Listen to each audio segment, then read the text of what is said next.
Good morning, students. Today we are going to start a new chapter of economics, that is money and credit. The use of money is a very large part of our daily life.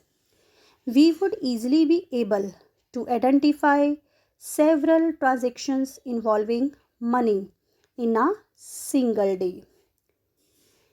In many of these transactions, goods are being bought and sold with the use of money. But in some cases, services are being exchanged with money. And for some, there might not be any actual transfer of money taking place at the same time, but a promise to pay money later.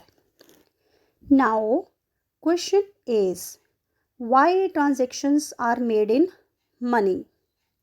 The reason is very simple. With the help of money, the person can easily get services or commodity that he or she wants. That's why everyone prefers to receive payment in money. Take one example.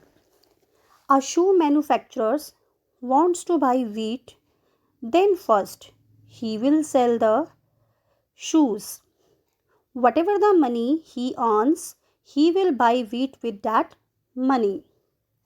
Here, money works as medium of exchange. Now students, let's talk about the time when there was no concept of money. At that time, goods were directly exchanged with goods without the use of money. That is known as barter system. Take again the case of shoe manufacturer. If the shoe manufacturer had to directly exchange the shoes for wheat without the use of money, then he would have to look for a wheat growing farmer who not only wants to sell the wheat but also wants to buy the shoes in exchange. This situation is known as double coincidence of wants. Means what a person desires to sell is exactly what the other wishes to buy. It is a feature of barter system. But origin of money eliminate the situation of double coincidence of wants. But barter system is time consuming. Valuation of goods is very difficult.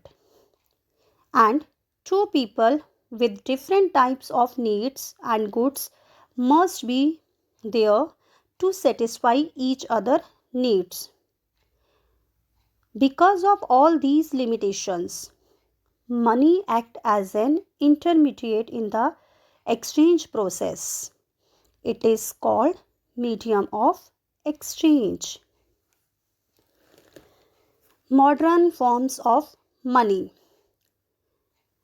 We know that money is something that can act as a medium of exchange in transaction.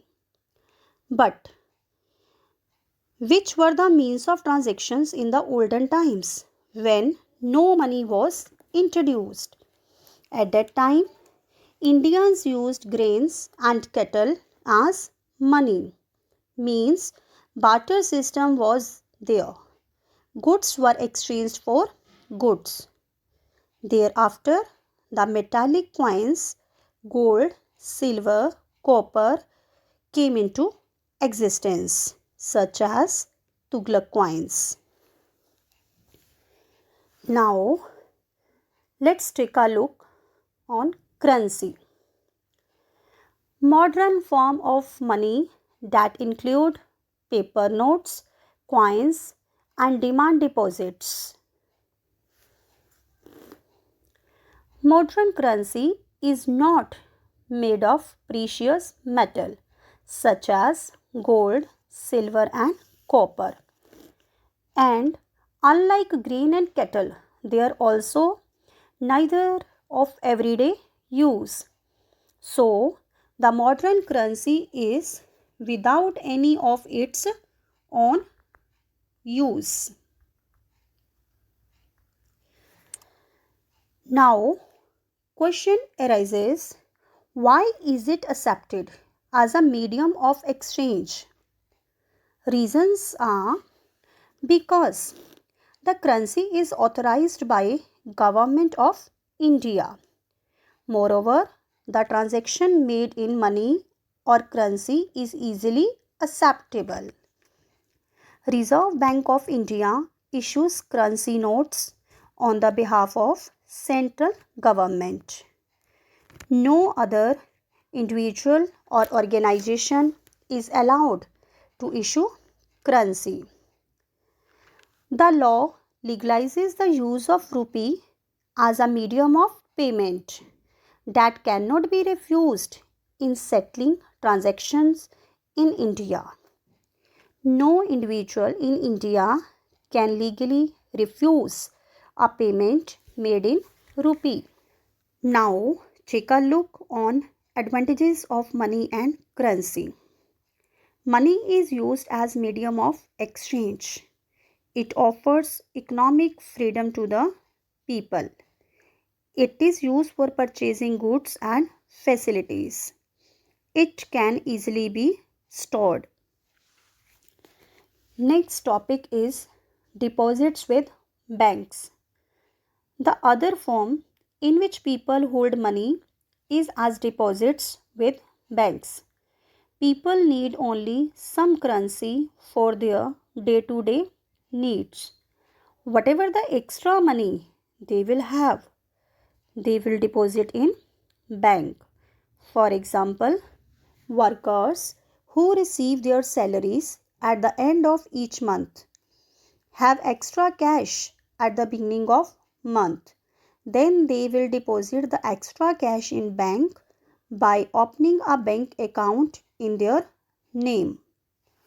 Bank will accept their deposits and also pay an interest rate on the deposits to them. In this way, people's money is safe with the banks and they earn an interest.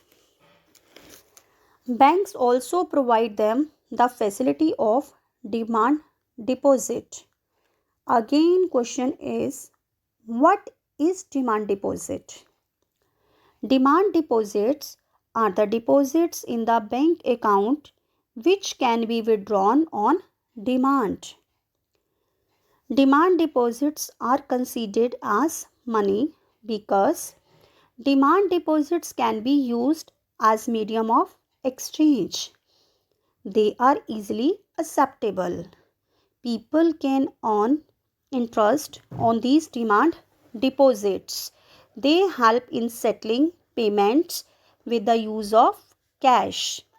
Payment can also be made by checks instead of cash.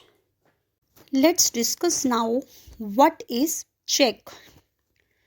A check is a paper instructing the bank to pay from the person's account a specific amount to the person in whose name the check has been named. Advantages of check. It is the safest mode of transaction.